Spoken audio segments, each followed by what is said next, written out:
Good morning सर्वांना नमस्कार. Royal शेतकरी भाग 40वा.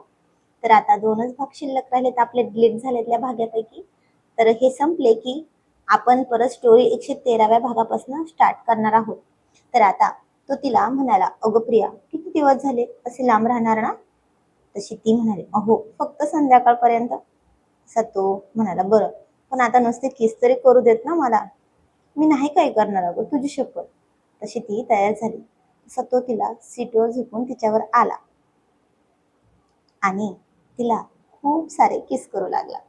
पण ती तर खूपच मधोश झाली होती. तसा तो तिला श्वासांचीही उसंत घेऊ न देता किस करतच होता.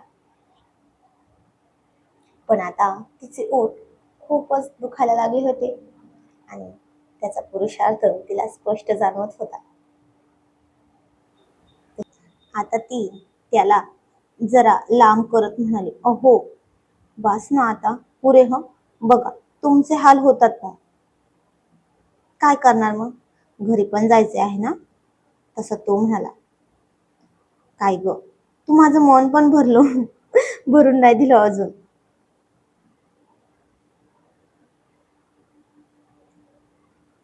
आणि आता तो थोडासा नाराज झाला आणि ती जराशी सरकून खाली उतरली. तसं तो पण जरा नाराज चेहरा करूनच खाली उतरला, पण बोलत काहीच नव्हता तिच्याशी. आणि आता दोघांनीही देवीचं दर्शन घेतलं, फळे पण आणली तोडून. मग ती म्हणाली, अहो जरा वेळ थांबूयात का चिकूच्या बागेत? खूपच थंड वाटते ना इथे. तसा तो काही न म्हणता थांबला आणि तिने त्याचा हात हातात घेतला आणि म्हणाली, काय हो, एवढी नाराज चेहरा का केलाय तुम्ही? तसा तो म्हणला, सोड ग, तू तर मला समजूनच घेत नाहीस.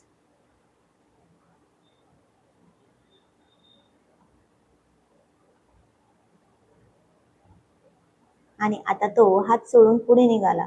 पण आता तो रुसला होता म्हणल्यावर ही त्याला मनवणार होती आणि त्यासाठी ती मस्त असं गाणं म्हणाली, तुम जो कह दो तो चांद तारों को तोड़ लाऊंगी मैं, इन हवाओं को इन घटाओं को मोड़ लाऊंगी मैं. तुम जो कह दो तो चांद तारों को तोड़ लाऊंगी मैं, इन हवाओं को इन घटाओं को मोड़ लाऊंगी मैं. दिल ने ये कहा है दिल से, मोहब्बत हो गई है तुमसे. दिल ने ये कहा है दिल से, मोहब्बत हो गई है तुमसे.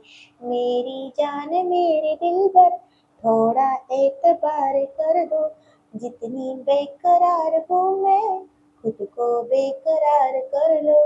मेरी धड़कनों को समझो, तुम भी मुझसे प्यार कर लो. मेरी धड़कनों को समझो, तुम भी मुझसे प्यार कर लो.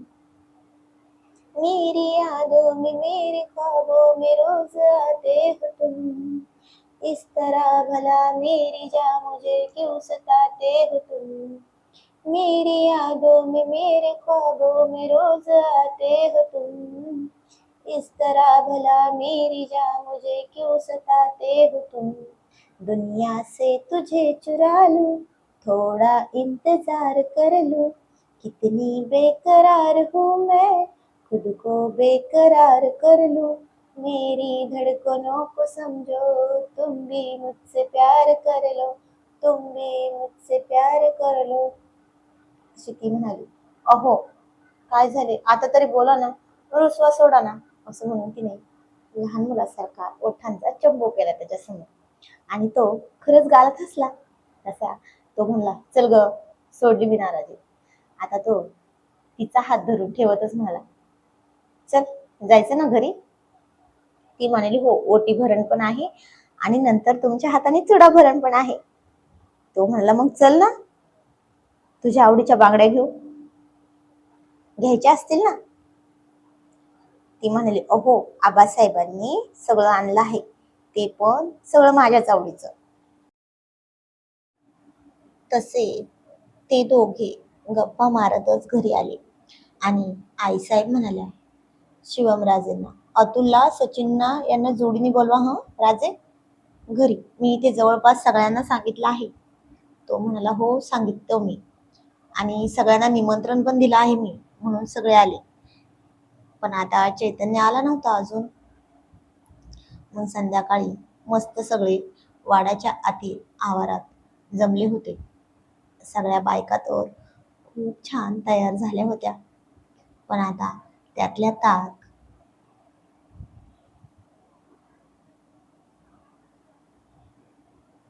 प्रिया खूपच जास्त सुंदर दिसत होती, कारण नवीन लग्न झालेलं होतं. त्यात पहिला महिना. परत चेहऱ्यावर आलेल्या नवऱ्याच्या प्रेमाची चमक सगळ्यांना स्पष्ट दिसत होती. पण तिला फारसं काही जाणवत नव्हतं. आणि आता ओटी भरण्याचा कार्यक्रम सुरू झाला. तसं सगळ्यात पहिल्यांदा आईसाहेबांनी तिने पहिल्यांदाच आईसाहेबांनी घेतलेली नथ आवर्जून घातली होती. आणि काय दिसत होती त्यात ती, खरंच. आणि तिला असं पाहून शिवमच्या तर काळजाचं पाणी पाणी झालं होतं. आणि दोघांची नजरानजर झाली तसा शिवमने तिला पुन्हा दिलखेच कसा डोळा मारून ओठांनीच एक लांबूनच किस दिला. पण तिने आता त्याला कसलाच भाव दिला नाही, आणि तशीच खूपच गाल फुगून निघून गेली. कारण आज तिचा दिवस होता ना, मग जरा भाव तर खाणारच होती ती. आईसाहेब यांनी सर्वात प्रथम तिची ओटी भरली, तिला हळदी कुंकू लावलं, मग औक्षण केलं. नंतर तिच्या पदरात नवीन साडी, अक्षदा, फळे हे सर्व दिले. आणि त्यांनी ते झाले की तिच्या कानाच्या मागे एक त्यांच्या डोळ्यातलं असलेलं काजळाचं बोट लावलं. तशा सगळ्या आलेल्या बायका म्हणाल्या, अहो पाटलीनबाई, खरंच त्याची खूप गरज होती बरं का. बघा तिचा चेहरा किती खुल्ला आहे. तशी आता सगळ्या तिची चेष्टा करत होत्या शिवमचे नाव घेऊन. तसं जान्हवी म्हणाली, बरं झाली चेष्टा पुरे, ओटी भरण झालाय, आता चुडा भरून घेऊयात आईसाहेब. तशा आईसाहेब म्हणाल्या, बरं शिवमराजेंना बोलवा, आणि आबासाहेब कुठे आहेत त्यांना पण बोलवा. आबासाहेब आले. तसे आईसाहेब म्हणल्या, अहो तुम्ही आणलेत ना हे तुमच्या लाडूबाईंसाठी द्यायला, मग धरा. तसे ते म्हणाले, अरे आपण दोघं देऊ पाटलीनबाई, चला. तसे दोघांनीही प्रियाच्या डोक्यावर तिथल्या अक्षदा टाकल्या. आणि आबासाहेबांनी हात जोडून नमस्कार करत म्हणाले, आम्ही धन्य हो, तुम्ही आमच्या कुळाचे, वंशाचे सातत्य पुढे ठेवण्यासाठी आपले सगळे जीवन समर्पित करणाऱ्या आमच्या घरच्या तुम्ही लक्ष्मी आहात, माता होणार आहात. तसे तिने त्या दोघांना पण नमस्कार केला. आणि आबासाहेब म्हणले, धरा सुनबाई, ही तुमच्यासाठी छोटीशी भेट आमच्या दोघांकडून. तसं ती भाऊक झाली आणि रडू लागली. आणि आता आईसाहेब म्हणाल्या, अहो सुनबाई, असंच असतं मुलींचं, असतात एका घरच्या, जातात दुसऱ्याच्या घरी, आणि इज्जत मान शान वाढवतात दुसऱ्याच्या घरची, रडू नका. तशी जान्हवी म्हणाली, अहो आईसाहेब, चेष्टा करत म्हणाल ती, थांबा हा, आपण भाऊजींना बोलू, म्हणजे रडणं बंद होईल आपोआपच. तसे सगळे खूप हसले. मग शिवम, अतुल, सचिन सगळे आले. पण अजून पण चैतन्य फोनवरच बोलत होता बाहेर, तो आत आलाच नाही.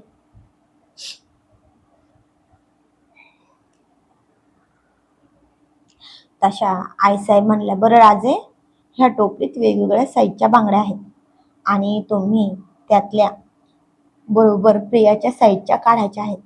तशी जान्हवी म्हणाली, अहो भाऊजी, माप तर घेतलं असेल ना तुम्ही प्रियाच्या हाताचं. आणि तो पण जरा चेष्टा करत म्हणाला, अहो वहिनी, माप घ्यायला हातात हात जास्त वेळ ठेवतच नाही, मग काय करायचं आता. तशा आईसाहेब शिवमचा कान पकडून म्हणले, हो का, मग बघू हा आता माप बरोबर येतं की बरोबर येतं की नाही. तसं तो टोपलीतून असलेल्या बांगड्या शोधत होता. आणि आता सगळ्या बायका त्याच्या कडेने बसल्या होत्या.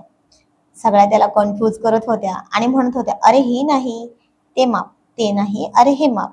तसं जान्हवी म्हणाली, बरं पुरे, सगळ्यांनी गप्प बसा, ते काढतील बरोबर. आणि त्याने निवडून बांगड्या काढल्या. तसं आईसाहेब म्हणाल्या, प्रिया हात पुढे कर, ते घालून देते. तिने हात पुढे केला तसा जान्हवीने तिचा हात मागे घेतला आणि ती म्हणाली, अहो ताई काय करताय, काय झालं?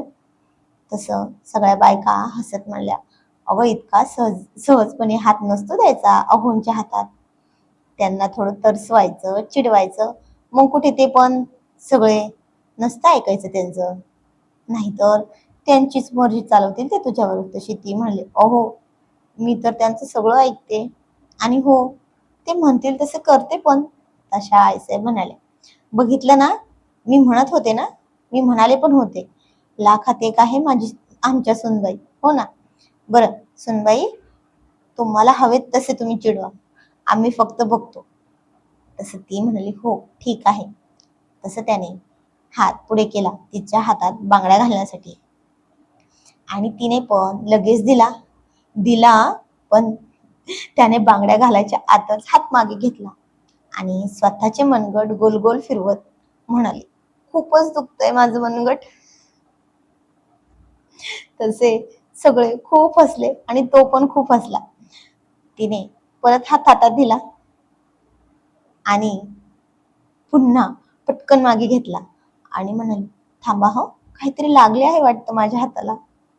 तसे सगळे पुन्हा खूप हसले आणि आता तो जरा कडक आवाज म्हणला, प्रिया पटकन दे नाही तर. तशी ती म्हणली, हो देते देते.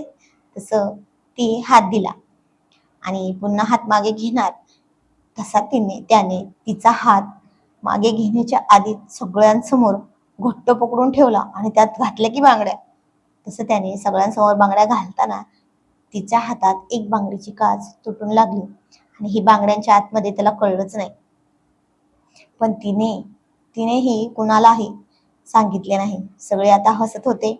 तशी ती म्हणाली, आईसाहेब मी सगळ्यांसाठी नाश्ता आणते हा. आणि ती निघून गेली. पण शिवमला काहीतरी गडबड असल्याचे वाटले. तसं तो पण म्हणला, आईसाहेब मी आलोच हं. तसं तो पण तिच्या मागे किचन मध्ये गेला. तशी ती आता बांगड्या काढताना दिसली त्याला आणि तो तिच्यापाशी जात म्हणला, मी घातलेल्या बांगड्या आवडल्या नाहीत का? तसं ती आता काहीच बोलली नाही, पण तिचे डोळे गच्च पाण्याने भरले होते आणि ते सगळं सांगत होते. ते पाहून तो म्हणला, काय ग काय झालं? तसं ती तिच्या हातावर फुंकर घालत म्हणाली, तुम्ही तर ना कडू कारले आहात ना, मग हे असं काहीतरी करणारच ना. तसं तो म्हणला, अगो सॉरी सॉरी, तुला काच लागले का? थांब मी औषध लावतो, इथे बस. ती म्हणाली, काही नको, लावते मी माझी, सोडा. तो म्हणाला, मी लावतो म्हणालोय ना, तर गप्प बसायचं. तसं ती त्याचे इतकं कडक बोलणं ऐकून खूप घाबरली, कारण आज लग्न झाले तसं त्याने पहिल्यांदा इतका आवाज चढवला होता. तशी ती गप्प किचन ओट्यावर बसले, पण त्याने ती जखम स्वच्छ केली, त्यावर औषध लावलं आणि जरासा रागातच त्याच्या रूम मध्ये निघून गेला. पण हिने कोणाला समजू नये म्हणून पुन्हा हातात बांगड्या घातल्या, सगळ्यांसाठी नाश्ता घेऊन गेली. सगळे तिची खूपच स्तुती करत होते, कारण ती शहरातली असून पण गावातल्या राहणीमानात रमली होती. मग इकडे शिवमच्या मित्रांनी तर त्याची रूम मधुचंद्राच्या रात्रीसारखी सजवलेली होती. पण तो आला तसा अतुल म्हणाला, काय रे इतकं का तोंड लटकवलं आहे आज? तुला तर ती मिळेल रे तुझी बायको. तो म्हणला, अरे ते नाही, माझ्याकडून तिच्या हाताला बांगडीची काच लागली आणि मीच तिला ओरडलो. तसं अतुल म्हणाला, अरे जाऊ दे रे, या बायकांना ना फक्त त्यांची काळजी घेणारे नवरे आवडतात, चिडणारे नाही, कळलं का? बरं बघ, आता या रूमची सजावट पाहून त्या बरोबर ठीक होतील. बरं चल आम्ही निघतो, खूपच उशीर झाला आहे रे. तसं खाली पण सगळ्या बायका गेल्या होत्या, फक्त जान्हवी सचिनची बायको थांबली होती अजून. पण इकडे चैतन्याचं फोनवरचं बोलणं अजून संपलंच नव्हतं. तशी ती त्याला बोलवण्यासाठी बाहेर गेली, पण त्याचं ते बोलणं ऐकून तिला जरा धक्काच बसला आणि ते खरून नसू शकतो असं तिला वाटत होतं. तसं त्याने मागे वळून पाहिलं तर तो पण आश्चर्यचकित होऊन म्हणला, ताई तुम्ही इथे? ती म्हणाली, हो रे चैतन्य, की तू नाश्ता नाही केला ना म्हणून घेऊन आली. तो म्हणला, ठीक आहे. तशी ती म्हणली, काय रे मुलगी खूपच सुंदर आहे का? तो म्हणाला, नाही मी मुलीशी बोलत नव्हतो. ती परत म्हणली, कुठे राहते काय करते? तसा तो आता तिच्या प्रश्नांमुळे फसला आणि तो म्हणाला, शिकते आहे, इथलीच आहे. तो म्हणला, पण कोण म्हणताय तुम्ही? ती म्हणली, कुणी नाही, चल खाऊन घ्या. तशी ती विचार करतच घरात गेली. घरातलं सगळं आवरलं होतं आणि तेव्हाच सगळे मित्र परिवार जाण्यासाठी निघाले. शिवम, आईसाहेब, आबासाहेब पण सोडवायला गेले. तिने हिने पण सगळा पसारा आवरला. तेव्हा शिवम त्याच्या रूम मध्ये तिची वाट पाहत बसला होता. पण हिच्या डोक्यात तर तेच विचार होते मगाचे, चैतन्याचे बोलणे ऐकल्याचा. त्याचा विचार करतच ती रूम मध्ये निघाली. तशी ती आता आत गेली तर उजेड नव्हता. आता शिवमने पटकन दरवाजा बंद केला आणि तिला कमरेला मिठी मारत म्हणला, काय ग, राग आला का माझा? तशी आता ती त्याचा हात झटकून म्हणली, हो, आला आहे तुमचा राग, कडू कारले कुठचे. तसं तो म्हणला, ठीक आहे, तुझा राग घालवतो आधी. असं म्हणून तिला मिठीत घेऊन तिच्या पाठीवर त्याचे ओठ टेकवले. पण अंधार होता, तसा त्याचा हात पुन्हा तिच्या काच लागलेल्या जागी लागला. तशी ती म्हणली, आई गो, सोडा मला. तसा तो लाईट चालू करून म्हणला, परत लागली ना? पण तिचं लक्ष आता सगळं तिच्या हाताकडे होतं. सजलेला बेड तर तिने पाहिलाच नाही. तर ती म्हणली, सारखी मला काही ना काही दुखापत करत असतात, नका येऊ माझ्याजवळ. आणि आता ती तशीच रागाने तिला दिलेल्या सगळ्या भेटवस्तू ठेवायला गेली कपाटाकडे. पण हा तर हार मानणार नव्हता. तसा तो पण तिच्या मागे गेला. तर ती एक एक वस्तू ठेवत होती. सगळ्या ठेवून झाल्या तसा तो म्हणला, अगं हे बघ, हे राहिलं. असं म्हणून त्याने तिला एक छान टपोरं गुलाबाचं लाल रंगाचं फुल दिलं. तसं तिने ते रागातच टेबलवर ठेवलं. पण तो पुन्हा म्हणाला, अगं हे बघ, हे पण राहिलं. असं म्हणून दुसरं फुल दिलं, ते पण गुलाबी रंगाचं. तसं तिने ते पण टेबलवर ठेवलं. असं करत करत त्याने जवळपास तिला सगळेच रंग दिले आणि एवढा मोठा पुष्पगुच्छ तयार झाला की टेबलावर जागाच राहिली नव्हती ठेवायला. तशी ती खूपच छान लाजली गालातल्या गालात आणि हसली सुद्धा. तसं ते पहिल्यांदाच तिचं इतकं गोड लाजलेलं पाहून त्याने पण पुन्हा तिच्या समोर गुडघ्यावर बसला आणि एक गोल डब्बा जो खूप सुंदर सजवलेला होता तो पुढे केला. तसं तिने तो घेतला आणि त्याला मिठी देण्याचा इशारा केला. तसं तो तिच्या मिठीत गेला आणि तिला उचलून बेडवर घेत. तसं तिचं लक्ष बेडवर गेलं तर ती फुलांनी बहरलेली बहरून टाकलेला बेड पाहून तिने त्याच्या गळ्यावर स्वतःचा चेहरा लपवला. तसं तो म्हणला, अगो, तुझा रसवा काढणं तर खूप सोपं आहे ग माझ्यासाठी. तसं ती म्हणली, बरं, हो का, मग आता तुम्हीच मला खूप विनवणी करा, हा, बघायचं आहे का? तो म्हणला, हो ना, पण एक गोष्ट सांगू का, तू आज ना खरंच खूपच जास्त सुंदर दिसत होती. ती म्हणाली, अहो, किती मस्का मारल हो, मी नाही सहजासहजी तुमचं ऐकणार. सगळ्या बायका तेच बोलल्यात मला की जरा नखरे करायचे असतात म्हणून. तो म्हणला, बरं बाई, कर. तो म्हणाला, अगं मी काय दिले ते तरी बघ आधी. ती म्हणली, हो बघते. तो म्हणाला, अगं थांब थांब आधी. असं म्हणून तिच्या हातातल्या सगळ्या बांगड्या त्याने हळूवार काढल्या. तिच्या हातावर जसा तो किस करत होता तसं तिने हात मागे घेतला. तशी ती म्हणली, अहो, काय करताय, आधी बघू तर द्या काय दिले आहे, मग विचार करेल, हा. तसं तिने ते उघडले तर त्यात सुंदर अशा सोन्याच्या बांगड्या होत्या 4. तशी ती म्हणली, अहो, हे कधी आणलं? तसं तो तिच्या मांडीवर डोकं ठेवून झोपला आणि म्हणला, तुम्हाला काय वाटतं की मी आठवण नाही का कशाची? ती काय आहे ना, ह्या आणलेल्या सगळ्यांना माहित आहे. आईसाहेब, आबासाहेब आले होते सोबत. तुम्हाला त्यांच्या पसंतीने अजून एक भेटवस्तू आणि माझ्याकडून एक, तर धरा, घालून दाखवा. ती म्हणाले, मी नाही, तुम्हीच घालून द्या. तो म्हणाला, अगं, तूच तर म्हणाली ना नको, म्हणाली ना, मग मी कसं घालून देणार, गेला का तुझा रुसवा? तो म्हणाला, आणि नखरा करणार होते ती काय, ते सांग की आता. तसं तो तिच्या हातात बांगड्या घालून देत म्हणाला. तसं ती म्हणाली, आबासाहेब आणि आईसाहेबांनी असंच काहीतरी आणलंय का? तो म्हणला, हो बघ. तिने कपाट उघडून बघितलं तर त्या भेटवस्तूमध्ये हार होता सोन्याचा. तो म्हणाला, आवडलं का? ती म्हणली, हो. असं म्हणून ती म्हणाली, गळ्यात घालून द्या ना. आणि त्याने तिच्या कमरेवर मिठी मारली आणि तिच्या गालावर ओठ टेकवले. ती म्हणली, नाही हो, आता नाही काय करायचं, सोडा. तो म्हणला, अगो, 5 दिवस झालेत ना, आता तरी तू. असं म्हणून ती त्याच्याकडे फिरून म्हणली, अहो, सगळं तुम्हीच करणार का आज? माझा नंबर तुम्हाला खुश करण्यासाठी, कळलं? तसं तो म्हणला, अरे बापरे, म्हणजे आज प्रेमाचा पाऊस नक्कीच अथांग समुद्र एवढा असणार, हो ना? तो म्हणाला, बरं, चल मग आता उचलून घे मला. मी कसं तुला रोज उचलून घेतो, तुझे लाड करतो. ती म्हणली, मी घेऊ का? अहो, ते कसं शक्य आहे? तो म्हणला, मग हे पण शक्य नाही ना की तू पाऊस पाडशील म्हणून. ती म्हणाली, अहो चला ना तिथपर्यंत, मी सगळे करते. आणि आता तो तिच्यासारखे बोलून दाखवतो ना, आम्ही नाही जा. ती म्हणली, अरे देवा, तुम्ही नाही तर कोण हो, चला ना गुपचूप. तो परत म्हणाला, अहो नाही ह, तुम्ही असं काही करणार नाही.